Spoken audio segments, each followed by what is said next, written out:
Na-try mo na ba mag-DIY haircut? Yung wala nang punta-punta sa salon, yung ikaw yung nagsiriling sikap. Dinivide ko muna yung hair ko into 6 sections. 3 sa left, 3 sa right. Wala akong masyadong paraphernalia, gunting lang, tsaka lakas ng loob. Ito naman kasi is nasa may, kumbaga, shoulder length lang eh. So, hindi naman masyadong mapapansin. So, yan. Ganyan-ganyan lang, di ba? Feeling pro, o di ba? May pag ganun-ganun pa, layering pa, oh. Oo nga, kumbaga, layering is hindi naman talaga dapat pantay-pantay, pero di ba dapat organize? So, anyway, wala akong pake.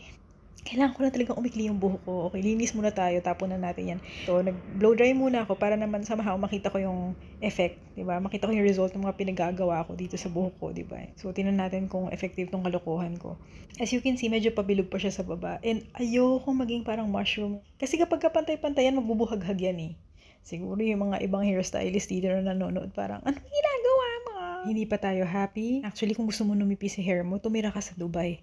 Tapos talagang i-on mo yung heater, tapos mainit na mainit, di ba? Ganun kasi ako eh, kaya medyo numipis yung buhok ko dito. Ayan, likod ng tenga nilagay ko siya, parang okay naman siya. Yan, di ba? Yan sinasabi ko na manipis.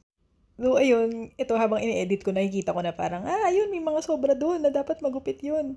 Pero, for me, successful pa rin.